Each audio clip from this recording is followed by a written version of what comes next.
welcome along to the Make It Count podcast. My name is David. My name's Matt. We are the Taylor Bros. Coming at you.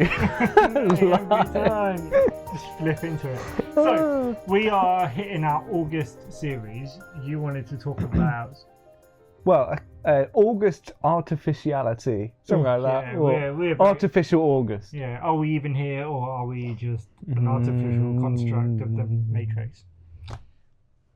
Yeah. No, what do you mean? There is no spoon. August artificiality, what are you getting at? So, as is our want the last couple of years, we do a little mini series over August. It used to be called the Summer Shorts, but now all of our episodes are short. So, Yeah, we listen, we want. We're not going to go summer speedos. No further comments, Your Honour. Get to it. So, I think there's four weeks-ish in August. And so a mini 4-part series on artificial and like what does it mean to effectively be real in an artificial world, those sort of things. The first one you wanted to talk about was deepfakes and discernment. Yeah, and one of the questions you put was sort of, can we trust our own eyes? Yes. So that's kind of how I've thought about this. Yes. And I suppose you hear stories increasingly. Do you know what a good definition of a deepfake is? I actually don't know what a good definition is. I actually don't know what a good definition is either. Okay. But... It's better than a shallow fake. Yeah.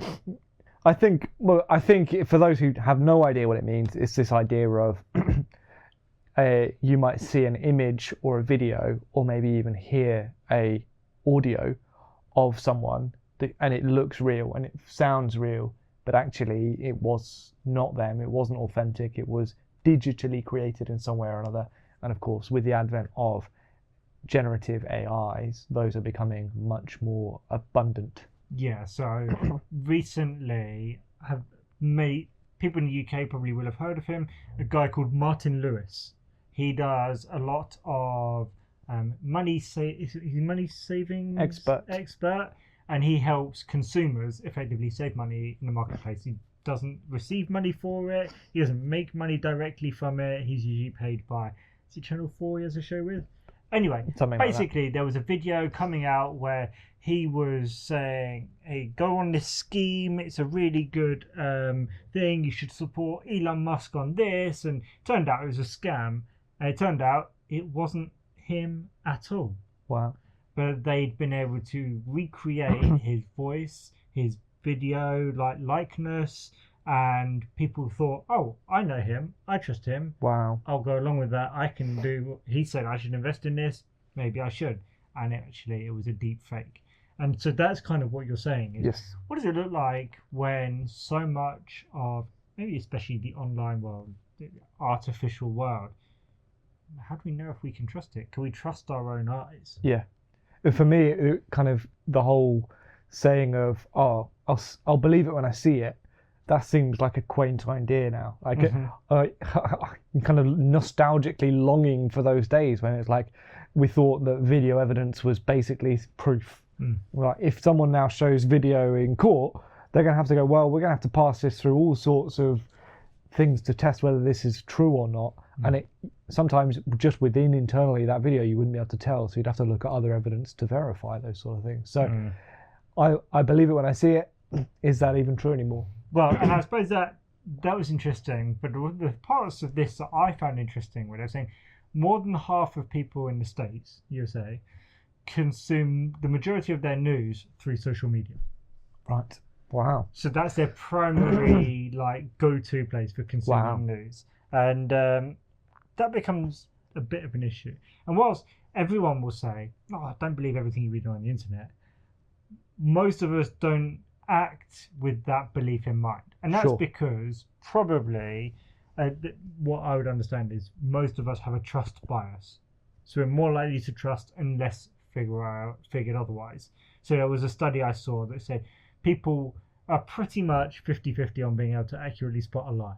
Right. So we're pretty bad at being able to see. So effectively, you might be like half the time you might be able to tell if that's a lie or not. Yeah. Wow. So we're pretty bad at being able to tell if someone's telling a lie. And so whilst we know, don't believe everything you read on the internet, we believe the things we read on the internet because we've chosen to read them. We've put ourselves in that place. Sure. And so that becomes a bit of an issue. And they're saying Brits British people, English people in 2021,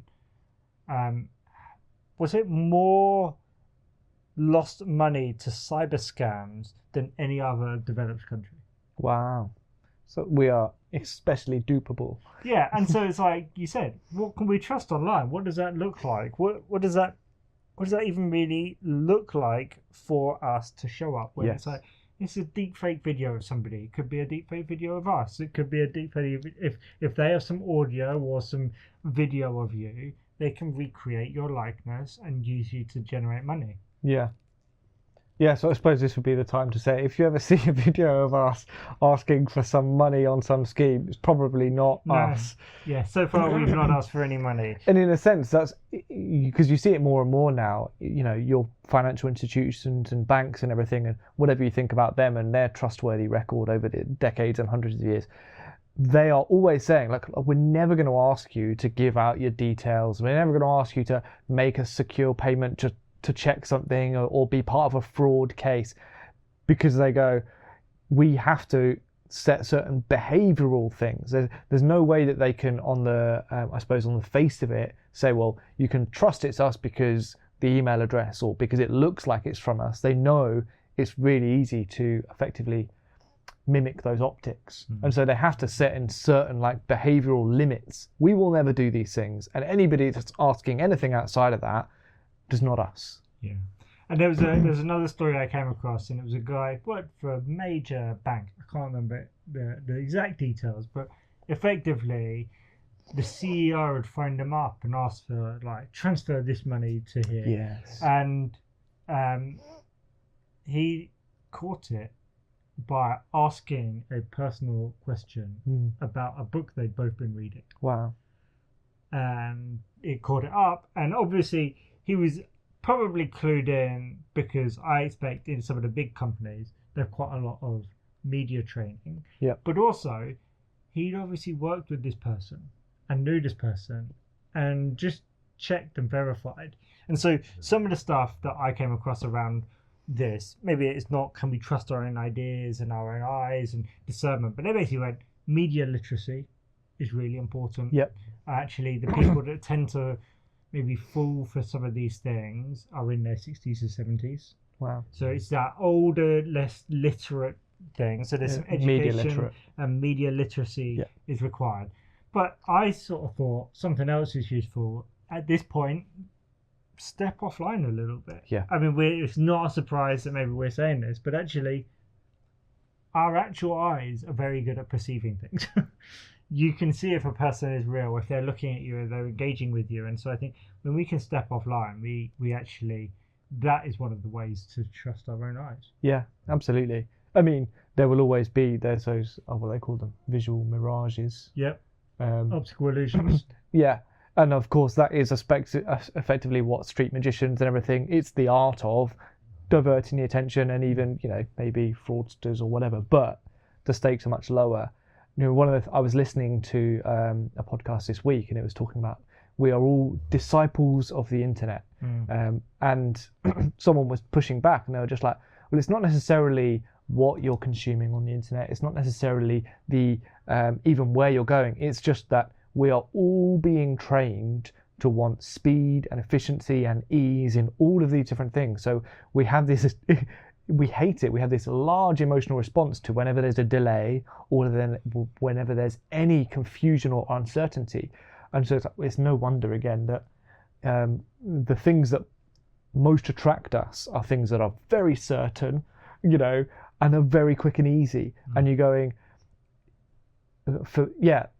we've also been looking at some of the stuff to do with slowing and the ruthless elimination of hurry again recently. We've been talking about that. And I think for us, that taking a step back off the line, but also taking a step to just go, oh, is this a decision that really needs to happen now? Or I'm seeing this video crop up online everywhere, and it seems like this politician or this famous person or has said something inflammatory or whatever. Is it likely, and do I need to chip in on this, or maybe could I take a back seat and not be so quick to rush in?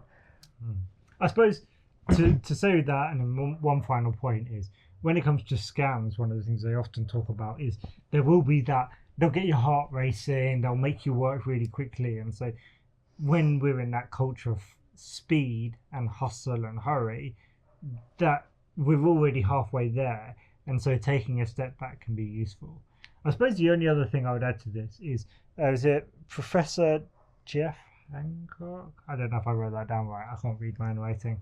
But basically, they did some research and they said, actually, most people are not more deceptive online.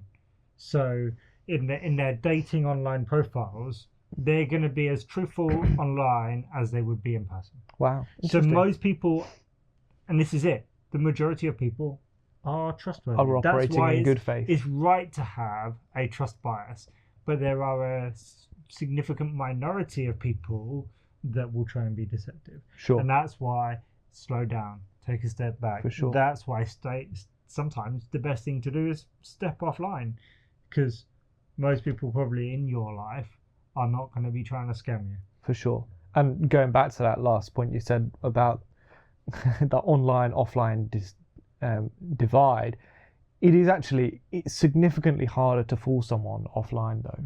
You might still be deceptive, but 50% is way better than what I imagine.